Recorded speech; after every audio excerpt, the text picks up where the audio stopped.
تو دیدار علی شاہ صاحب نے عذرائے محبت، دل لگی میں نہیں بندہ بات کرتا، کہنے لگے میں کسی کے پاس کیوں جاؤں، میں خود بہت بڑا عالم ہوں۔ کہا چلو یار امام احمد رضا کے پاس چلے۔ کہنے لگے وہ میں نے سنا ہے کہ وہ ذات کے پٹھان ہے اور طبیعت کے سخت ہے، میں نہیں جاتا۔ انہوں نے زبردستی منوایا، کہنے لگے چل یار چلتے ہیں، لے گئے ساتھ۔ بریلی شریف جب پہنچے نا تو عصر کی جماعت کی آخری رکعت تھی، جماعت اتحیات میں بیٹھی تھی، پہنچ گئے۔ اب سید نعیم الدین صاحب سید دیدار علی شاہ صاحب سے کہنے لگے کہ شاہ جی وضو ہے؟ کہنے لگے نہیں میرا نہیں۔ کہنے لگے میرا ہے، میں جماعت میں جاؤں؟ کہ آپ جائیے۔ وہ جا کے جماعت میں شامل ہو گئے۔ سید دیدار علی شاہ صاحب کہتے ہیں میں کنویں پہ ایک طالب علم تھا، چھوٹا سا پانی نکالا ہوا تھا اس نے، میں سمجھا کوئی بچہ ہے جس کی ڈیوٹی لگی ہے وضو کرانے۔ ہمارے مدرسے کے بچوں کے ساتھ بھی بڑا ظلم ہوتا ہے نا، وہ دال جو کوئی نہیں کھاتا وہ مدرسے میں پکتی ہے۔ ہاں ہاں بڑا ظلم ہوتا ہے ان بچوں کے ساتھ، اس کی پوری داستان ہے، کبھی کوئی مجھ سے پوچھے تو میں بتاؤں، بہت بڑا ظلم ہوتا ہے۔ ایک محتمم صاحب ایک دن کہہ رہے تھے تنظیم المدارس کی میٹنگ میں کہ میں نے جی کبھی مدرسے کا کھانا چکھا نہیں، میرے لیے جائز نہیں تو میں چکھتا نہیں۔ میں نے کہا صاحب اب چکھنا، اور میری خواہش ہے آپ بھی وہی کھانا کھائیں جو یہ بچے کھاتے ہیں۔ یہ رسول اللہ کے دین کے طالب علم ہے، اس لیے ان کے ساتھ ظلم ہوتا ہے۔ مجھے یونیورسٹیوں میں جانے کا موقع ملتا ہے، 2-3 دن پہلے بھی میں نیشنل ٹیکسٹائل یونیورسٹی فیصل آباد لیکچر دینے گیا تھا۔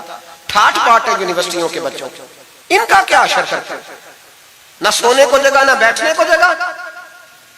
وہ جو شور والے نعت خواں تھے وہ پجاروں میں گھومتے ہیں، اور یہ نبی پاک کے دین کے طالب علم رات کی دال پڑی ہے تو کہتے ہیں تھوڑا پانی ڈال کے اس کو کھا لو۔ یہ ظلم ان کے ساتھ کرتے ہو۔ اور پھر میں بڑی تکلیف سے بات کرنے لگا ہوں، حدیث بیان کی جاتی ہے کہ طالب علم کے قدموں کے نیچے فرشتے پر بچھاتے ہیں، نیچے فرشتوں نے پر بچھائے ہوئے ہیں اور ان کی گردن پر قربانی کی کھالیں لادی ہوئی ہیں، جیسے گدھے پہ لادی جاتی ہے۔ اس کے بارے میں حدیث آئی تھی، اللہ کا خوف نہیں آتا؟ آپ نے اور میں نے مدرسے کے بچوں کو عزت نہیں دی، اس لیے مدارس کی رونقیں ختم ہو گئی۔ اور مجھے شکوہ ہے مدارس چلانے والوں سے بھی، ان سے پیار کرو، یہ غریب گھروں کے ہوتے ہیں، یہ غریب گھروں کے ہوتے ہیں، ان کی مائیں بھیجتی ہیں کہ چلو کچھ بن جائے گا، لیکن ان کے ساتھ جو سلوک ہوتا ہے وہ اچھا نہیں ہوتا۔ ان کے ساتھ ان کی ڈیوٹی ہے، سارے مدرسے کی اینٹیں انہوں نے اٹھانی ہے، ساری نوکریاں ان غریبوں نے کرنی ہے۔ خدا را ڈرو اللہ تعالیٰ سے۔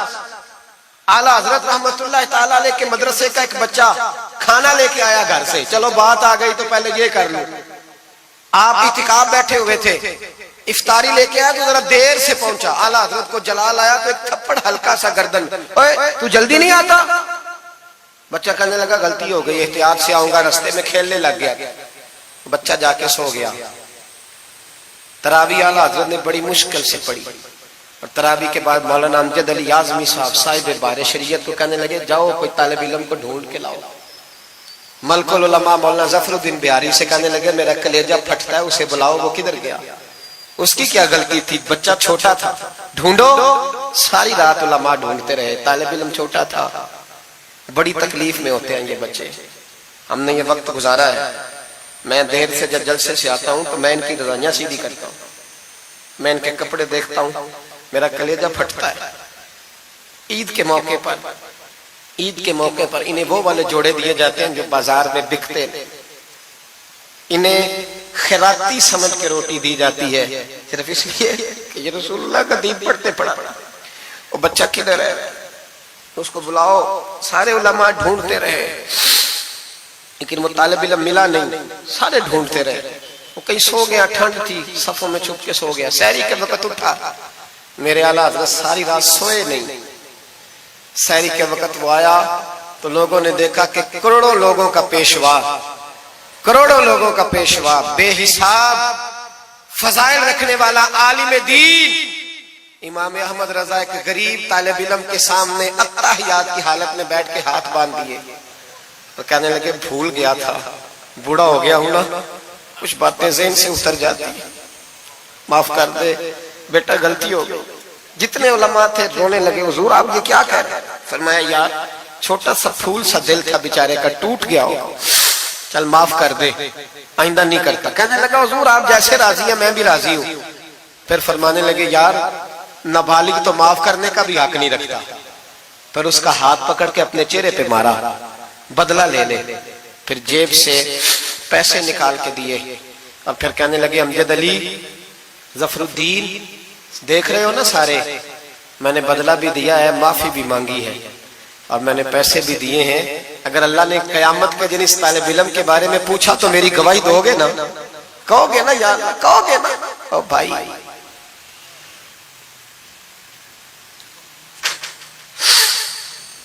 ایک کمال تھا میرے اعلیٰ حضرت رحمت اللہ۔ عالم وہ ہوتا ہے کہ جس کے پیچھے 4 گاڑیاں آگے اور 4 پیچھے ہوں، پیچھے ہٹ جاؤ پیچھے ہٹ جاؤ، وہ مرشد ہوتا ہے۔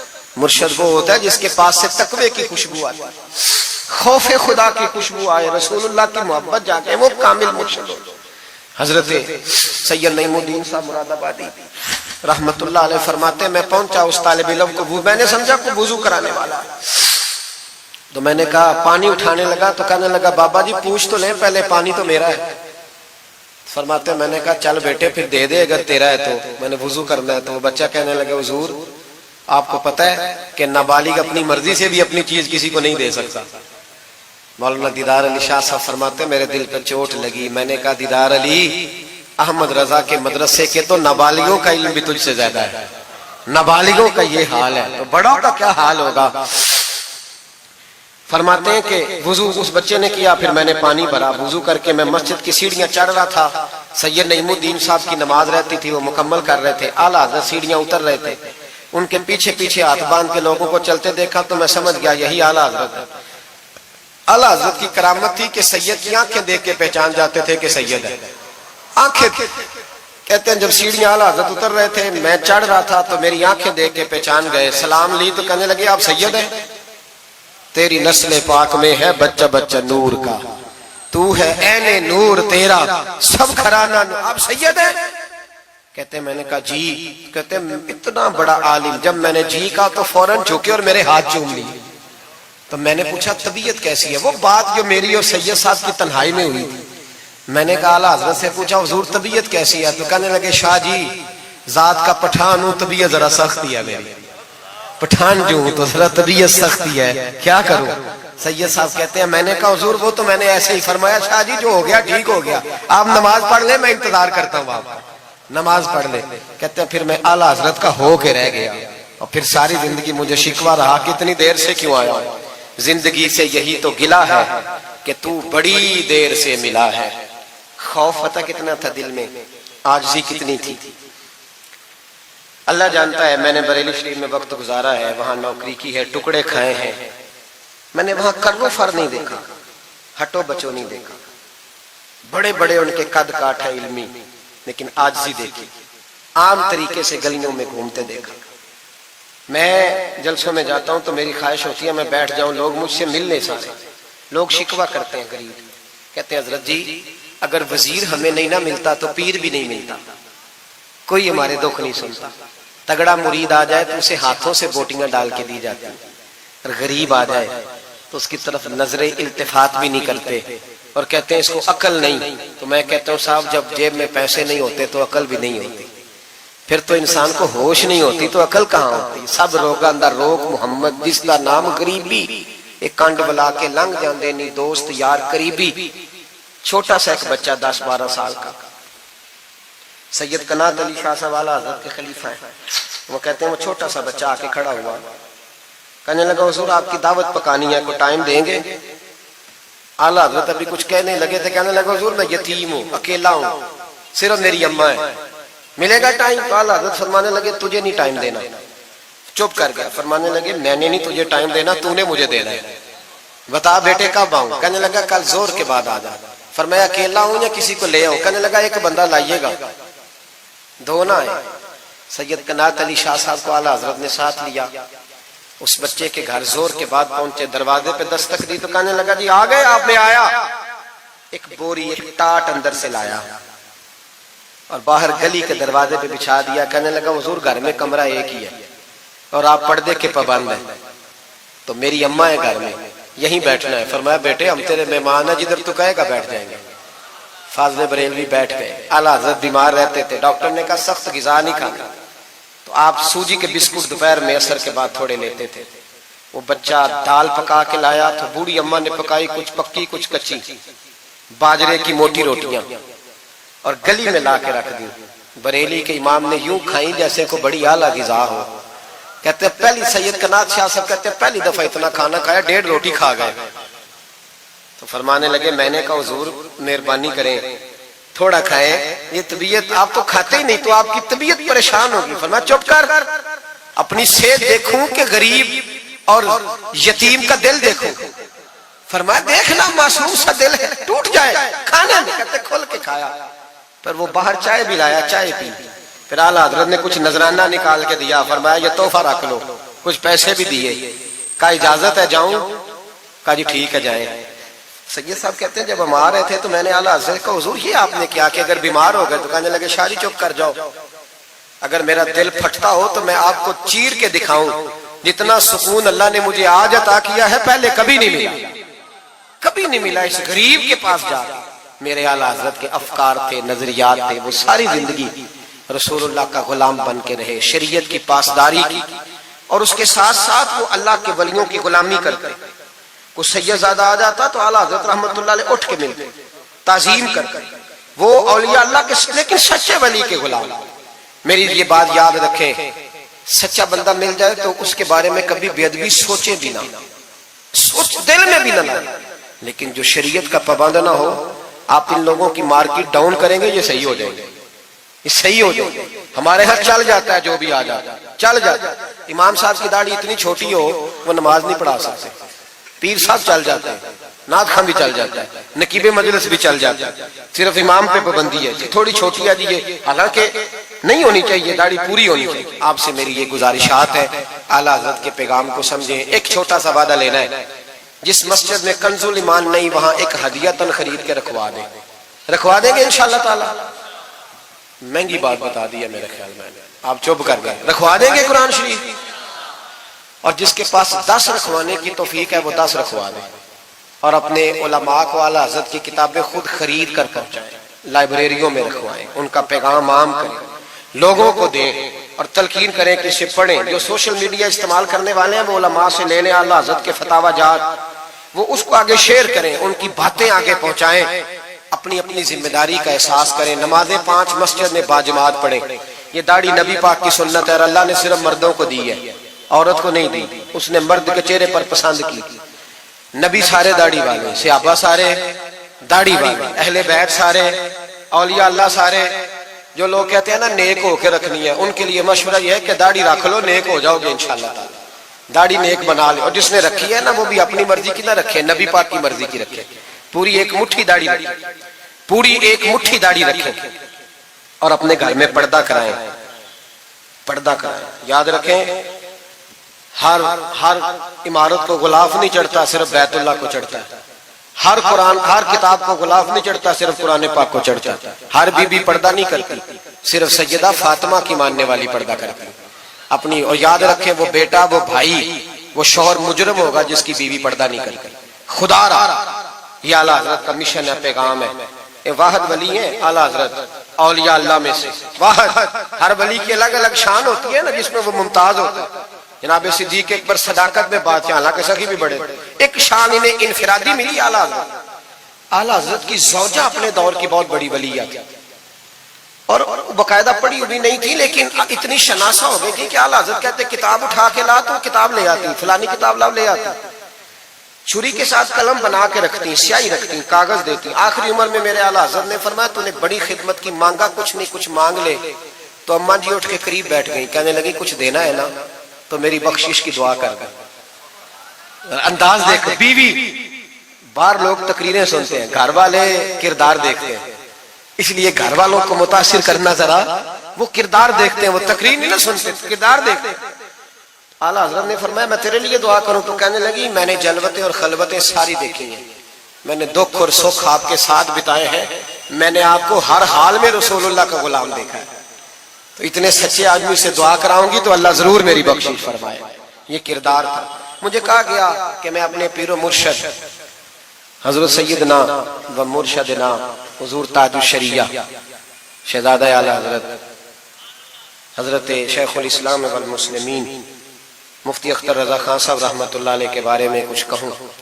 نہ میری حیثیت ہے, نہ میری اوقات ہے, نہ میرے لفظوں میں اتنی طاقت ہے. یہ تو کچھ ڈیوٹی لگی ہوئی ہے تو کچھ بات کر لیتے ہیں. حضور تاج الشریعہ اعلیٰ حضرت کے پڑپوتے تھے. ازہر یونیورسٹی میں تعلیم، بڑے باپ کے بیٹے ہونے کے باوجود باقاعدہ تعلیم حاصل کی اور ازہر یونیورسٹی کو ٹاپ کیا. ایک اجمی نے جا کے عربیوں سے زیادہ نمبر حاصل کیے اور پھر واپس آئے تو پوری دنیا میں دین کا کام کیا. کئی زبانوں میں آپ کی کتابیں، کروڑوں لوگ آپ کے مرید تھے. میری طرح کے کئی لوگ باہر دروازے پہ کھڑے رہتے تھے کہ چلو اس رستے میں بیٹھنے کا موقع مل جائے جہاں سے انہوں نے گزرنا ہے. کئی لوگ اللہ نے توفیق دی مجھے کچھ دیر ان کے پاس بیٹھنے کی، کچھ ان سے سیکھنے کی، کچھ پڑھنے کی. انہوں نے مہربانی فرمائی تو وہاں بھی بلوایا. یہ بھی ان کا وصال ہوا ہے. کروڑوں لوگوں نے نماز جنازہ پڑھی ہے، کروڑوں لوگوں، کروڑوں. اور انڈیا کی میڈیا یہ کہتا ہے کہ ہمیں سمجھ نہیں آئی کہ کروڑوں لوگ آئے ہیں پر پتہ بھی کوئی نہیں ٹوٹا، پتہ بھی کوئی نہیں ٹوٹا. 50,000 آدمی اکٹھا آ جائے نا آپ کے ڈی جی خان میں تو پکوڑے بھی ختم ہو جائیں گے. لیکن وہاں کروڑوں لوگ آئے، پتہ نہیں روٹی کس نے دی، کھانا کس نے کھلایا. بڑے باپ کے بیٹے تھے لیکن خود بھی بہت بڑے تھے. ساری زندگی رسول اللہ کا دین پھیلایا. دعا کرنا اللہ تعالیٰ ہمیں ان کے طریقوں پر چلنے کی توفیق عطا فرمائے. میں دعا کرتا ہوں جو کچھ میں نے عرض کیا اللہ اسے قبول فرما لے. جہاں ہم بھول گئے اللہ ہم سے درگزر فرمائے.